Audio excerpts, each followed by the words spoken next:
Hello, fellow scholars and purveyors of morbid curiosities alike. I'm Dr. Caleb, joined by a man once referred to as the tortoise and the hare, Dr. Zach. And this is SCPod.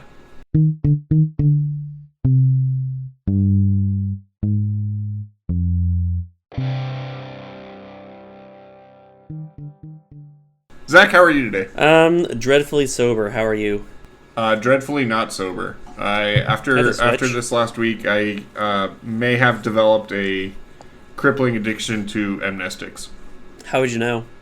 That there's somebody leaving Post-it notes all over my room, or I guess my cell, and they keep telling me to put the amnestics down. Now that I think about it, it actually looks like your handwriting, so maybe you're caring for me. Yeah, it's not amnestics, but we'll talk about that off camera. Well, I'll talk about that off camera. Okay, fair enough. But yeah, it's been a long year, hasn't it? Yeah, the last couple of weeks have been a very long year. Yeah, it's we are at an undisclosed location within the SCP Foundation, but current world events do not escape us, if that makes sense. And I think we all share the sentiment of, man, I wish I could live in less interesting times. Yeah, I really, really wish we did. But anyway, Zach, what are we talking about today? While we may not be living in the right time to avoid interesting times, we are living in the right time to talk about SCP-111. Dragon-Snails. Oh, I'm excited for this one. Yeah. I've seen some of the posters up around the place about these guys. Yeah, so without further ado, let's just hop on in. SCP-111. Object Class Safe. Special Containment Procedures. All specimens of SCP-111 in captivity are housed within Site 19. In the Redacted Wing. Yeah, do we have a Redacted Wing? We have several. What am I talking about? Anyway. I think we have wing and oh, and can't forget about wing. Caleb, I just want you to know, as the guy who has to edit in those bleeps, I hate you. Anyway, SCP-111 are kept in a 5 meter by 5 meter by 5 meter plexiglass enclosure containing a temperate forest habitat transplanted from its natural surroundings. Habitat temperature will be maintained at 30 degrees Celsius. Feeding is to take place weekly by personnel placing 3 kilograms of iceberg lettuce into the containment chamber. Water is to be supplied by an automatic misting system which regulates humidity levels at 50%, both for water required by SCP-111 and to prevent fires. In event of SCP-111 specimens breeding, personnel are to collect all eggs and transport them to the Biological Studies Wing for freezing. Interesting. One thing I really like is the last couple SCPs we've covered feel the need to write the number right next to the word form of the number. Some of us can't read numbers. Anyway, I guess so. Description: SCP-111 is an apparently artificial species of invertebrate vaguely resembling snails. Adult specimens of SCP-111 are approximately 20 centimeters in length, 12 centimeters in width, and 15 centimeters in height. Although exact size differs slightly between specimens. SCP-111 specimens differ from ordinary snails in that they have a warm-blooded metabolism, complex eyes, small quote-unquote horns consisting of cartilage-ridged tentacles, apparently increased intelligence. Note, personnel are requested to read test log for examples, and a complex vertebrate-type jaw structure. As well, specimens lay eggs possessing hardened shells. Most abnormally, SCP-111 specimens possess small hollow sacs below their lower jaws containing methane from digestive byproducts. A series of data expunged along the inside of the trachea serves as a quote-unquote lighter, igniting stored methane as a specimen exhales, blowing a small jet of flame from its mouth. Said quote-unquote fire breathing generally occurs in event of stress or anger, although it is not apparently used deliberately for destruction, but rather as a warning. This is presumably due to the limited size of methane sacs, which limits SCP-111 specimens in the amount of fire they can exhale at any time, and requiring both time and starch-rich food to refuel. SCP-111's behavior is inconsistent with that of ordinary snail species, including whistling and hooting vocalizations easily audible to humans. High intellect seen in such tests such as who knows where it's at, and parents caring for their young. Hatchlings have been observed imprinting on their parents, other members of their own species, or researchers. This is presumed to be deliberate trait based off document 111A, as it means that hatchlings imprint upon owners. History. At some point, a package containing 12 SCP-111 eggs and document 111A was mailed to some research site, a Foundation front organization. Mobile Task Force Alpha 4 has proven unable to locate the sender of said package. And I got the whole thing over here. New from Dr. Wondertainment, Dragon-Snails! The perfect pets for the fantasy-loving child. Care and hatching instructions. 1.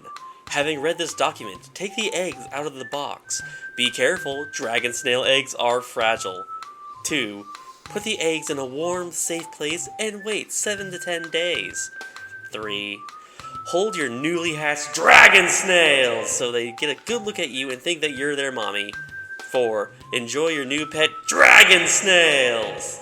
To feed your dragon snails, give your new little friends some raw veggies, lettuce, Brussels sprouts, beans, any sort of salad stuff you don't want.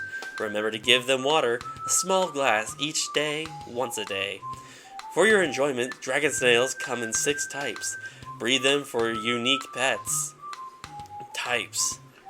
1. Slimy bellies. Adorable and oozy little fellows with awesome fire engine red colored skin, little black horns and a belly, and speckled tan shell. Beautiful robin's egg blue eggs. 2. Ooze dregs. Inquisitive little creatures with a neat banana-colored skin, curly horns, and striped shells. Pale tan eggs like a chicken. 3. Goo wyverns.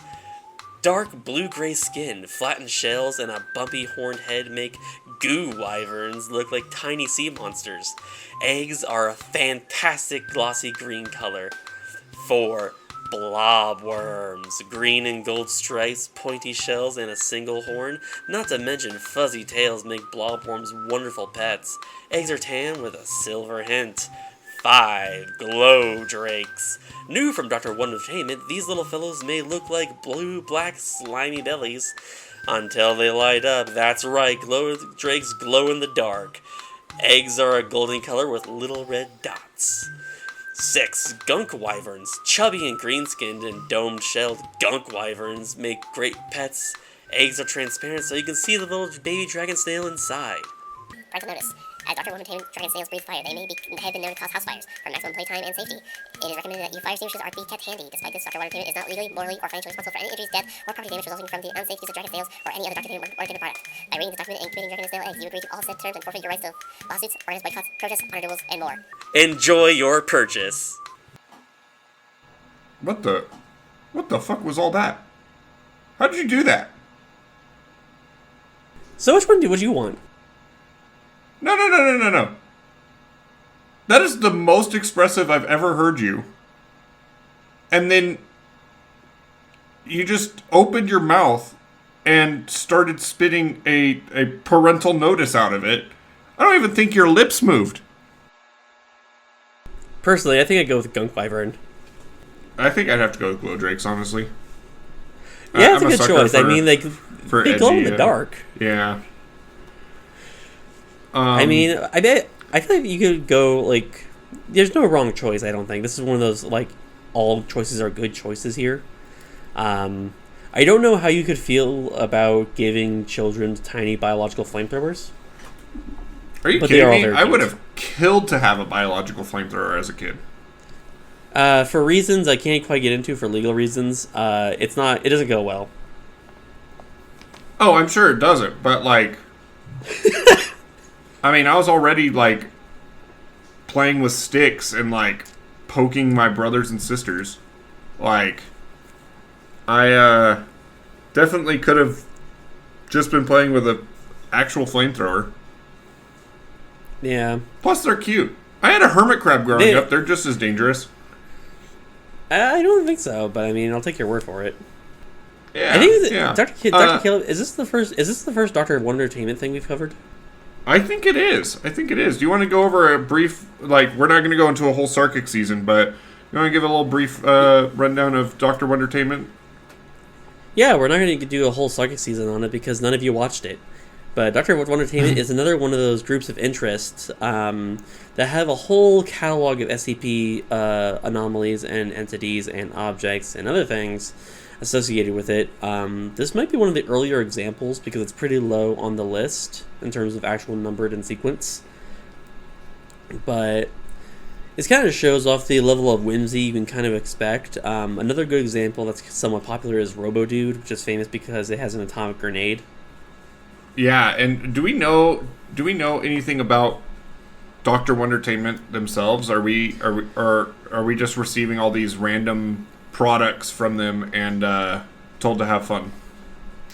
Column A, column B. I feel like there is some answer that revolves around which timeline you happen to find yourself in when talking about Dr. Wondertainment. Oh, brother. Do all these groups of interest have timeline anomalies? Yes. But they also have some connections or some weird affiliation to groups like Marshall Carter and Dark, and I think the Serpent's Library or the Serpent's Hand. But that's a conversation for another day. But just for the audience's sake, just know that they tend to be anomalies that are usually come in the form of toys, children's media, anything like that. That's not really meant for grown-ups, as it were, but still are reasonably dangerous. Like the matter of discussion today, fire-breathing snails. All right, here's my crackpot theory. I know that's what the audience comes here for. Dr. Wondertainment is the Yule Man. No, I think if Dr.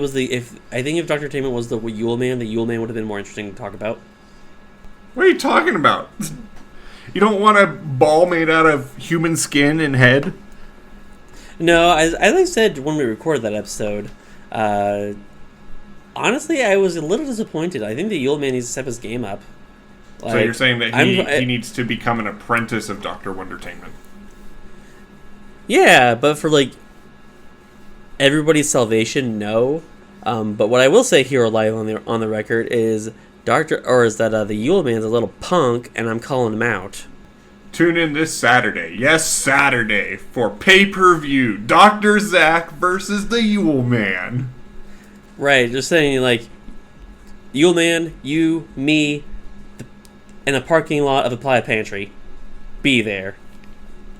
And if you would like to watch it, you can subscribe to our Patreon for one measly payment of $54.99. That's not. We don't have a Patreon. That's just your PayPal. They don't need to know that. I'm telling editor, them, cut that. No, editor, don't cut that. Look, if Donald Trump's allowed to rug pull people with a crypto coin, I think I can scam 2 people trying to watch you fight Krampus. I'm doing that for the community, and it's free. Zach, did you have any pets growing up? So many. My mom was a bit of a crazy cat lady, and so at one point we had 14 cats. We had a couple of dogs at any given time. And other than that, we had rats, chickens, ducks, a couple snakes, a gecko once, rabbits. Yeah, lots of animals. We also had a lot of birds. In general, aside from the chickens and ducks, we also had parakeets, budgies, lots of animals. Yeah. That's cool. What would you say is the most out there pet that you had? Oh god, I don't know. I'm probably the wrong guy to ask. I guess the least conventional one we had were I would probably say the snakes, but even then, that's pretty tame. Based off what you just said, I would say the ducks, but I don't know. I mean, the ducks are pretty normal. I think. Like, honestly, they're cute little bastards. They follow you around because they imprint on you like the Dragon-Snails, honestly, and they just assume you're their giant mutant duck mother. Yeah, people who know me know that I actually have a recurring nightmare of a mutant duck father. Caleb, I don't know how to tell you this, but I am your mutant duck father. Oh no! You know, do you know the sticky notes you leave around the room? You know why I'm taking care of you, son? No!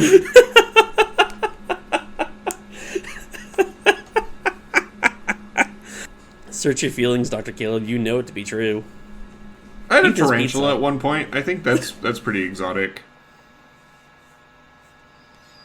Like, it's probably as exotic as, like, a snake, you know?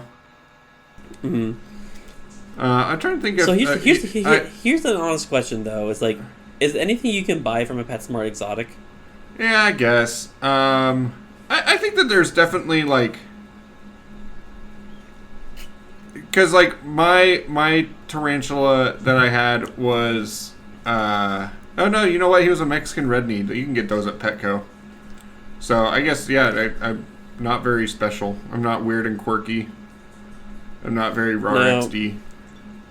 You are like the other girls, Caleb. Yeah. I'm trying to think. You know, just like you, I had a childhood of a whole bunch of cats and dogs and snakes and lizards and like birds and rat and mice, guinea pigs. At one point, we had like something like 24 guinea pigs. That's a lot of guinea pigs. Yeah, I love guinea pigs, and now I just have my waste of space cat. So he's pretty exotic in his own right, but that's only because he's like hypoallergenic. Huh. I didn't know that. Yep. But enough of my piece of trash roommate. What is one pet you wish you could have but never had? Oh, that's a good one. I defer to you while I think about it. Crabs. Specifically, there's these I can take you to a place if you want to get crabs. No. We can leave Top Howard out of this. But no, there's this species of crab called vampire crab, and they're like this weird violet and like yellow colors. And apparently, like they're like weirdly social, and so you can have a couple of them in an enclosure, and they're chill with each other. But I really just want an enclosure of small creatures that would like to throw down with me at any given time. I think that would be very interesting. And you can make it like half an aquarium, half a terrarium, because they kind of need both. Yeah, no, I'm very upset that you said that, just because crabs would 100% be my choice too, for the exact well, that's same what happens reason. with. I love crabs. Well, that's because you gave me the first choice, son. Listen to your mutant duck father.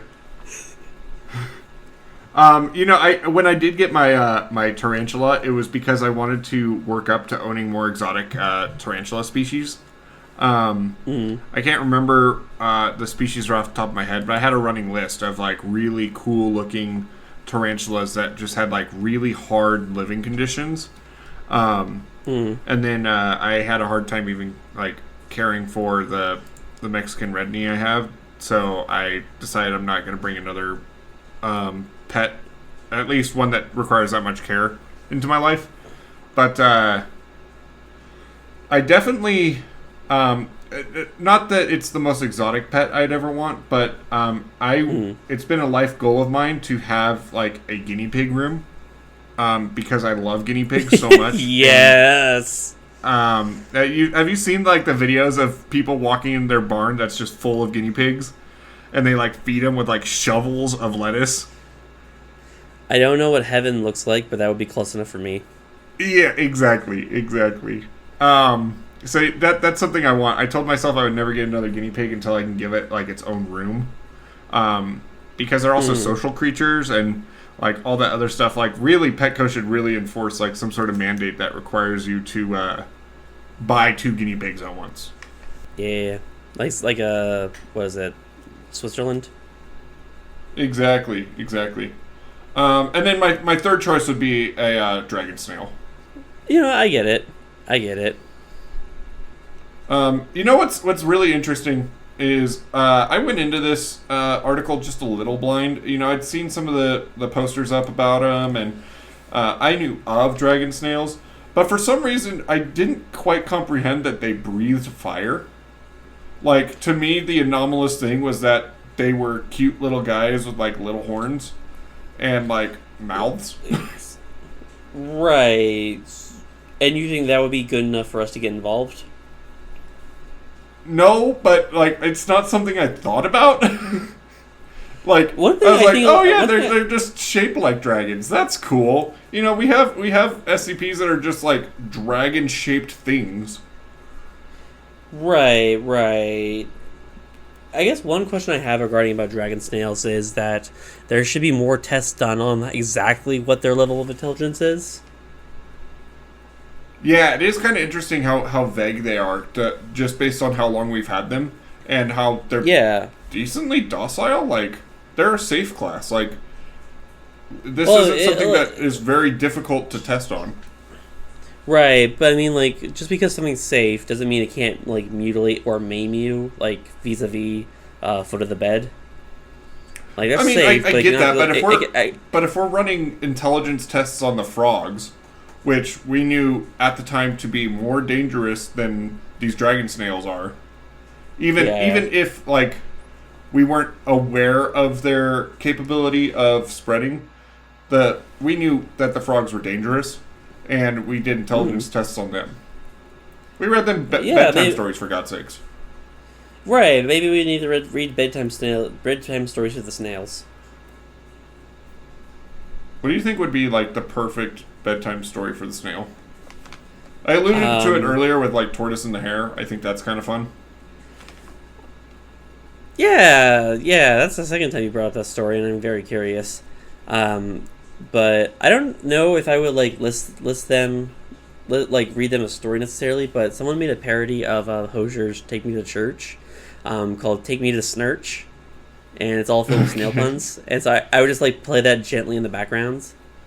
For anyone listening to this, go to YouTube and Google "Take Me to Snurch." It's a good time and it's free. Please finish watching this video, though. We need the viewer retention. Then go listen to Take Me to Snurch. Yeah. I'm trying to think of what the worst thing that we could... my cat, when I go to work, I leave, like, the radio on or the TV on.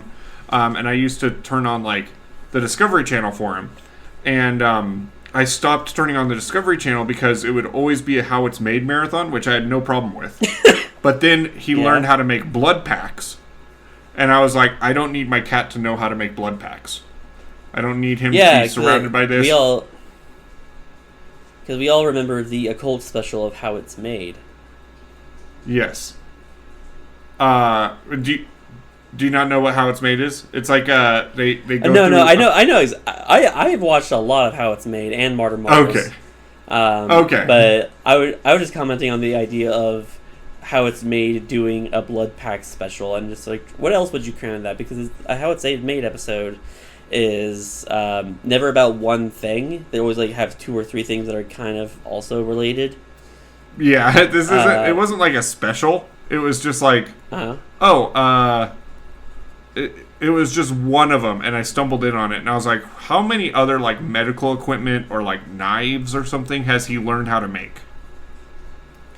Well, I mean, that's not the real question. Is whether or not Mona knows how to do it. It's a question of whether or not Mona has access to your credit card and your Amazon account. That's true. And my TV is an Amazon Fire TV, so it would be very easy for him to get. Check your account, people. So anyway, all that is to say, what would be like the worst thing that we could tell these dragon snails? The melting. It would have to be point of their Shrek 2, right? No, I would be telling them the melting point of their temperature, or their enclosure. Fair. I was thinking Shrek 2, because Donkey and the dragon, they have babies. No. Well, along the same vein, I guess, would be the Bee Movie. That's very true. Yeah. Think about and it. it just reminds me of last episode. Now stop thinking about it. What about Dragon Tales? I feel like Dragon Tales would be a fun thing for them to like engage with. Somewhat related, unrelated. I just need to tell the story, and I realize that I now have the platform to bully some of my siblings, and I'm going to do so without shame. So I have in my family, I have a lot of siblings. In my family, we have a bad history of eczema running in the family, so a lot of my siblings have eczema. Really bad to the point of where like the skin cracks and bleeds, like they have fucking grayscale. And so when one of my sisters would do dishes when we were younger, she would have to wear like the old school yellow rubber gloves just so that she wouldn't do damage to her skin or make it hurt, because that's a reasonable thing to do because of the dish soap. But anyway, her hands would get so gray and would get so like gray and cracky that and again, I want to highlight the story. We were all horrible little fucking children. Is that I would occasionally go like change the words to the Dragon Tales theme song to Dragon Hands, because I would call my sister Dragon Hands because her hand would look like they had fucking grayscale. And just be like, Dragon Hands, yeah, and just do that. And I still think about that fondly to this day, 20 years after the fact. Damn, when you say, "Oh, I was a sadistic little fuck to my siblings," I was expecting something a little more sadistic. I just beat the shit out of mine. Oh no, we did that too, but okay. we also did we also did a lot of shit like that. Yeah, a lot of bullying. Mm-hmm. Well, I think digesting childhood trauma is a great place to end this. Zach, do you have anything else you want to bring up about Dragon-Snails?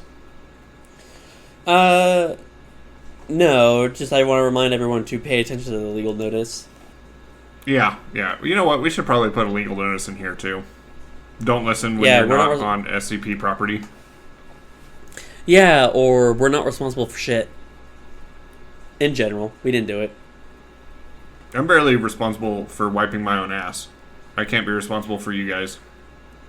2 words. Fire hose. Alright, well, Zach, where can they find you? They can find me over my personal blog over at Roll for Writing, which is at www.makeawritingcheck.blogspot.com. They can also find my book, which is available wherever you buy ebooks, Tales from Port Astor.